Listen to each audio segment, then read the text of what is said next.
전후 제1동포의 생활과 차별 가운데 교육 차별에 대해서 살펴보도록 하겠습니다. 전후 일본에 거주한 그 제1동포들은 생활뿐만 아니라 다양한 영역에서의 차별을 받게 되는데요. 그 가운데 먼저 교육 차별에 대해서 살펴보도록 하겠습니다. 이 교육 차별을 알기 위해서는 먼저 전후 일본의 교육에 대해서 간단히 살펴볼 필요가 있겠는데요. 점령이 시작되고 나서 그 미국은 일단 그 전전의 일본 제국주의의 기원으로서의 그런 그 군국주의적인 교육의 그 문제점을 지적을 하면서 일본이 민주국가 비군사화, 민주화와 비군사화라고 하는 점령 목표를 달성하기 위해서 민주국가 일본을 건설해야 되고, 그러기 위해서는 교육 자체가 굉장히 민주적인 교육을 해야 된다. 교육의 내용도, 교육하는 방식도 민주주의의 원리에 입각을 해야 된다라고 하는 점을 강조를 하게 됩니다. 그 첫 번째가 바로 전전 군국주의 교육과 결별하는 내용입니다. 우리가 그 빙점의 작가로 잘 알고 있는 미우라 아야코 작가의 1994년 작품의 총구라고 하는 상하 두 권으로 나뉘어진 그 책이 있습니다. 소설책이 있습니다. 미우라 아야코의 그 작품이 대체적으로 그렇습니다만 약간은 그 자전적인 그런 내용들이 많이 담겨 있는데, 이 총구라고 하는 그 소설에 보면 그 앞부분에 교사로서 이제 점령 당국의 이제 그 점령 지령에 의해서 교사가 한 일을 좀 이렇게 담담하게 그 서술한 대목이 있는데, 그게 뭐냐면 교사가 전전의 교과서에 실린 군국주의 또는 천황 절대주의의 국채 명징 등과 관련된 것 등 전쟁을 찬양 고무하는 그런 부분을 그러니까 이제 먹이죠. 먹물을 이제 붓으로 해가지고 이제 다 지우는, 군국주의와 관련된, 천황 절대주의와 관련된, 그리고 전쟁을 찬양 고무하는 그런 내용들은 전부 다 지우게 하는 겁니다. 일단은 그 패전이 갑작스럽게 이루어진 상태에서 교육은 지속돼야 되고, 새로운 민주주의 내용을 담은 교과서가 만들어지기 전에 일단은 현행 교과서를 활용을 하기는 해야 되겠는데, 이 내용들이 너무도 군국주의적인 내용들이 상당히 많다 보니까 그것을 일단은 붓으로 다 지우는, 먹물로 다 지우는 그런 작업을 했다 하는 내용들이 그 설명이 되어 있습니다. 그럴 정도로 이제 전전의 군국주의 교육과 결별을 하는데, 가장 근원은 뭐냐? 결국은 민주주의입니다. 그래서 교육의 목표가 군국 소년을 양성하는 거에서 이제는 민주 시민을 육성하는 것으로 교육의 방향 전환이 대폭 일어나게 되는 그런 측면이 있었다라고 볼 수가 있겠습니다. 그리고 무엇보다도 이제 또 이 민주 교육이라고 하는 것과 함께 사실은 민주 교육하고 딱 맞아 떨어지는 것은 아니지만 동화 교육이라고 하는 것을 또 한편에서는 강조를 하게 됩니다.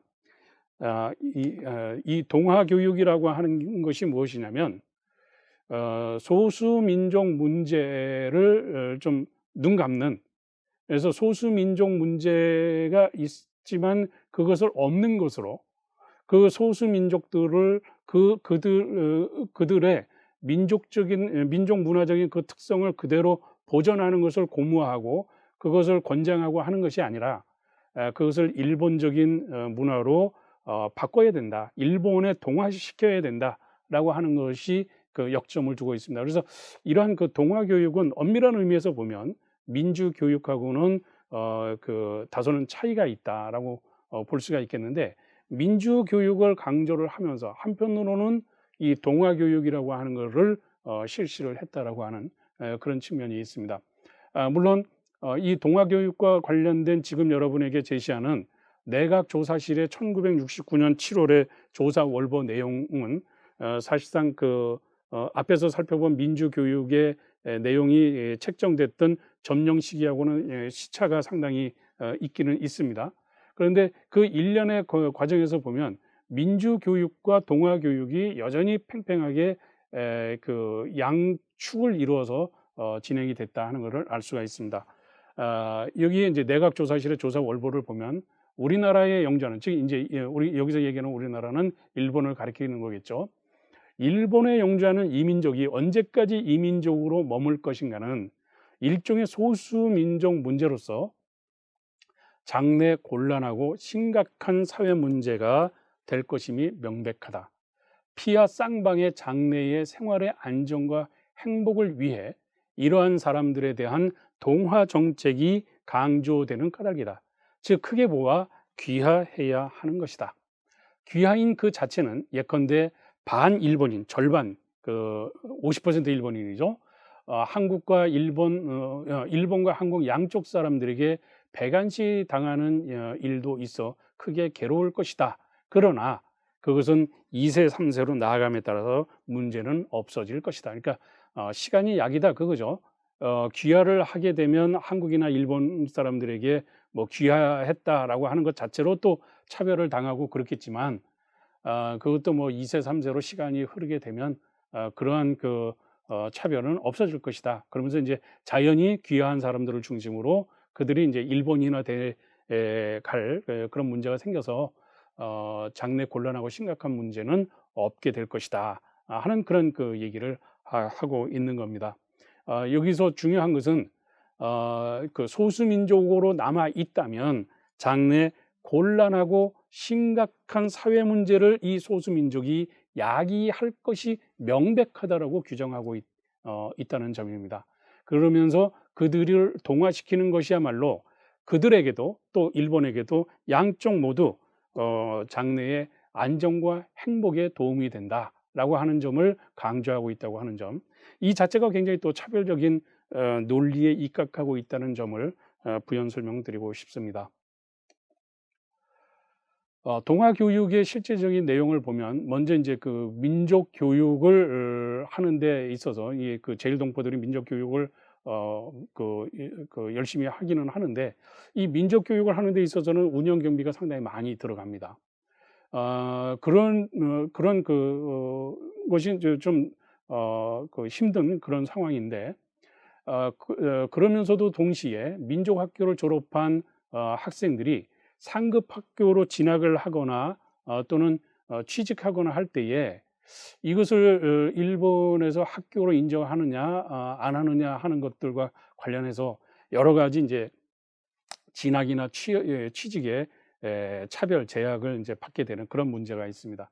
그러나 그럼에도 불구하고 제일동포들의 민족 교육 운동은 45년 이후부터 해방, 일본에서 이제 패전 이후에도 계속되는데요. 1945년 10월에 조련 제일조선인 연맹이, 그리고 45년 11월에 건국촉진 청년동맹 건청이 만들어지고 46년 1월에는 신조선 건설동맹, 48년 10월에 대한민국 거류민단으로 개칭되는 이 조직들이 만들어지게 되고, 이러한 조직들에 의해서 민족교육이 실시가 됩니다. 그래서 민족교육 운동의 그 제약과 관련해서 GHQ 민간정보교육국이 1947년 10월에 발표한 내용에 따르면 한국인 학교는 정규 교과의 추가 과목으로 한국어 교습을 허락하는 예외를 인정하는 이외에는 일본의 모든 지령에 따르도록 한다라고 이렇게 되어 있습니다. 이게 무슨 얘기냐면 한국인 학교는 일본의 모든 지령에 따라야 하고, 일본의 정규 학교의 추가 과목으로 한국어 교습을 허락한다. 근데 예외는 허락하는 것 자체가 이제 예외인데, 그거를 인정하는 이외의 모든 것은 일본의 모든 그 지령, 문부성의 지령에 따를 수밖에 없다. 그러니까 민족 교육이라고 하는 것을 하기는 하더라도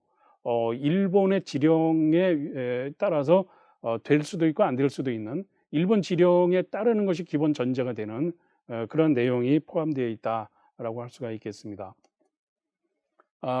그리고 또 문부성 학교교육국장의 1948년 1월 24일 조선인 설립 학교 취급에 관하여라고 하는 통지를 좀 살펴볼 필요가 있겠는데, 여기에 보면 제일동포 자녀의 일본 초등학교 입학을 의무화하고 민족교육은 전면적으로 부정한다는 내용을 담고 있습니다. 이에 대해서 이런 그 문부성 학교교육국장의 통지가 오게 되니까 각 부연에 이것을 이제 통고를 합니다. 학교교육국장 통지를 준수하지 않으면 일본 학교 그 교육법 제13조에 의해서 한국인 학교의 폐쇄를 통고할 수 있다, 이렇게 되어 있는데, 학교교육법 제13조는 뭐냐면 제4조 제1항 각 호에 든 학교가 다음 각 호의 어느 하나에 해당할 때 각각 동항 각 호에 정한 자는 당해 학교의 폐쇄를 명할 수 있다, 이렇게 되어 있습니다. 첫째, 법령 규정을 고의로 위반한 때. 둘째, 법령 규정에 따라 정한 자가 한 명령을 위반한 때, 6개월 이상 수업을 하지 않을 때 그 폐쇄를 명할 수 있다, 이렇게 되어 있습니다. 여기서도 보면 법령을 위반하거나 또는 법령 규정에 따라서 이 법령 규정의 명령을 위반하거나 하는 것을 폐쇄의 한 조건으로 들고 있다라고 하는 점, 이것이 이제 주목된다고 할 수가 있겠습니다. 그러나 그럼에도 불구하고 말씀드렸던 것처럼 민족교육 운동이 많은 제약 속에서도 그 시행이 되는데, 1948년 4월 현재 각종 자주학교의 상황을 보면 건청과 민단계 학교가 초등학교 6,297명, 초등학교 학생 수가 6,297명, 중학교가 242, 훈련소가 289명입니다. 여기에 대해서 조련계 학교를 보면 초등학교는 541개 학교에 1,196명의 교사와 56,210명의 학생 수가 있었습니다. 중학교, 고등학교, 청년학교 각각 표에 보시는 것 같은 인원수를 보여주고 있습니다. 이러한 그 교육 차별에 대해서 여기에 대한 당연한 그 반대 운동이 일어나게 됩니다. 그래서 학교 폐쇄령에 대한 반대 운동이 일어나게 되는데, 그 반대 운동 가운데서 고베에서의 반대 운동, 1948년 4월 23일에서 4월 26일 사이에 일어난 그 반대 운동이 가장 치열한 반대 운동이었는데, 이것을 이른바 한신 교육 사건이라고 부릅니다.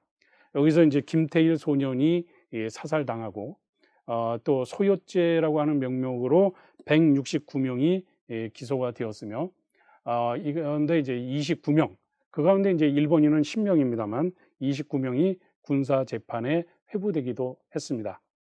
이럴 정도로 민주화와 동화교육, 민주교육과 동화교육이라고 하는 것을 양축으로 해서 그 패전 이후에 전후 일본의 교육 정책의 근간이 이루어졌던 부분이 있고, 민주교육과 궤를 좀 달리하는 형태로서의 동화교육이 제일동포들의 민족교육을 억압하고 차별하는 그런 도구가 되었고, 그것이 마침내 폭발한 것이 바로 한신 교육 사건이었다라고 정리를 할 수가 있겠습니다. 그리고 이 한신 교육 사건과 사건 이후에 오사카의 백두 사건이 만들어져서 정식으로 인가를 받았고, 일본 사회에 다문화 백두 사건이 그렇고요. 이 다문화 현상이 진행되면서 민족 교육에 대한 이해가 어느 정도 이제 향상이 되는데, 이 민족 교육에 대한 이해가 이제 일본인 교사 집단을 통해서 중심으로 이루어짐으로 인해서 그러한 그 민족 교육의 그 교육 현장에서 민족 교육을 하는 것이 이제 가능해지는 그런 측면이 생기게 됩니다. 그러나 이제 2010년대 그 중후반을 기점으로 해서 민족 학교에 대한 지원을 둘러싼 일본 사회의 분규가 일어나고 있는 그런 상황이라고도 할 수가 있겠습니다. 그리고 이 민족 학교의 문제를 보면은 그 가운데서 뭐 민단계와 조총련계를 이렇게 나누는 것처럼 분단과 탈식민이라고 하는 것이 이제 또 지속되고 있는 그런 측면을 보여주기도 합니다. 그러한 분단된 그 상황이 투영되는 측면이 있기도 하지만 그러한 교육 차별에 대한 제일동포들의 굳건한 대응 같은 것도 우리가 엿볼 수 있는 그런 측면이라고 할 수가 있겠습니다.